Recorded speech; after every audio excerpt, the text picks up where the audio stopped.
Om Swastiastu, Namo Buddhaya, Salam pada bangsa dan tanah air. Penyebaran COVID-19 telah benar-benar memperlambat perekonomian dunia, termasuk perekonomian di negara kita Indonesia. 186 negara telah terpapar virus corona. Pemerintah terus bekerja keras untuk mengantisipasi hal ini, untuk mempertahankan daya beli masyarakat, untuk mengurangi risiko PHK, dan mempertahankan produktivitas ekonomi, produktivitas masyarakat di seluruh wilayah tanah air Indonesia. Pada kesempatan ini, saya hanya akan berfokus pada kebijakan bantuan-bantuan yang disediakan oleh pemerintah, langsung kepada masyarakat untuk mempertahankan daya beli masyarakat. Pertama, saya telah perintahkan kepada semua menteri, gubernur, bupati, dan wali kota agar memangkas rencana belanja yang tidak prioritas di APBN maupun di APBD. Anggaran perjalanan dinas, pertemuan-pertemuan yang tidak perlu, dan belanja-belanja lain yang tidak langsung dirasakan oleh masyarakat harus dipangkas. Kedua, kementerian dan lembaga di pusat, serta juga pemerintah daerah, provinsi, kabupaten dan kota harus melakukan refocusing kegiatan dan melakukan realokasi anggaran untuk mempercepat penanganan COVID-19, baik yang terkait dengan isu-isu kesehatan maupun yang terkait dengan isu-isu ekonomi. Landasan hukumnya sudah jelas. Hari Jumat yang lalu, tanggal 20 Maret 2020, telah saya tanda tangani Inpres nomor 4 tahun 2020. Selain memerintahkan refocusing kegiatan dan relokasi anggaran, Inpres ini juga memerintahkan untuk percepatan pelaksanaan pengadaan barang dan jasa untuk mendukung percepatan penanganan COVID-19.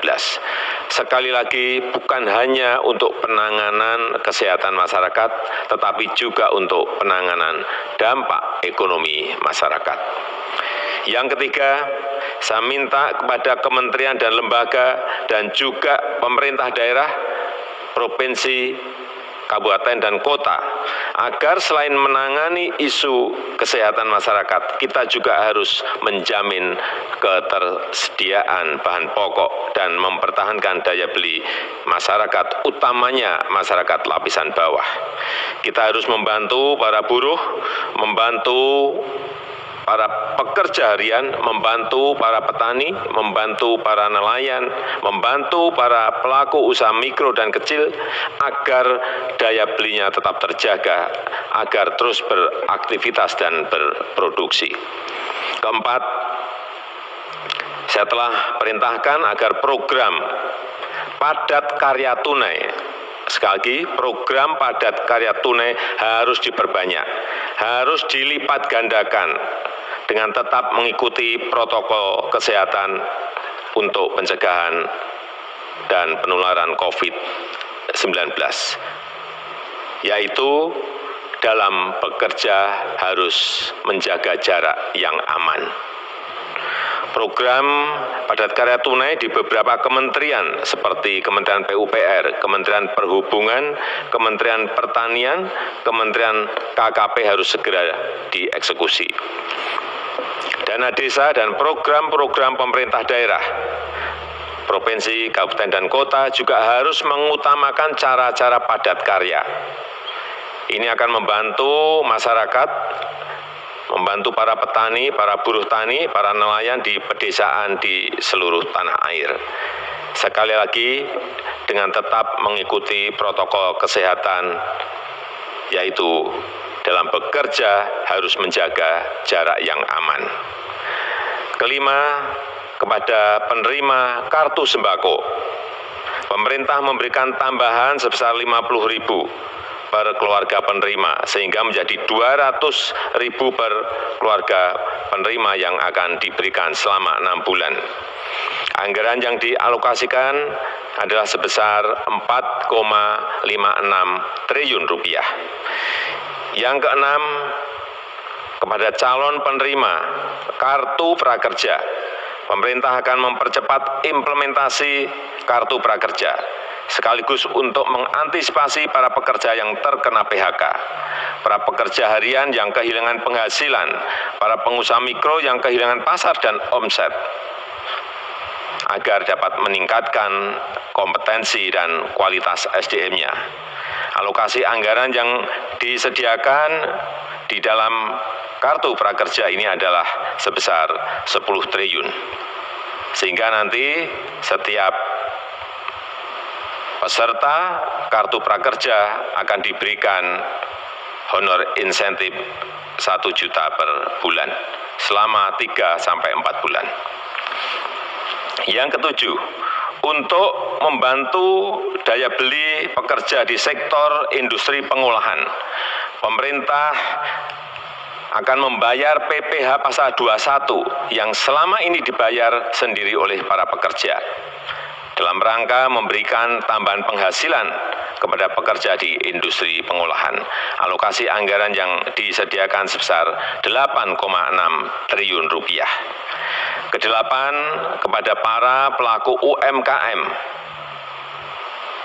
OJK, Otoritas Jasa Keuangan, akan memberikan relaksasi kredit UMKM untuk nilai kredit di bawah 10 miliar untuk tujuan usaha, baik itu kredit yang diberikan oleh perbankan maupun oleh industri keuangan non-bank.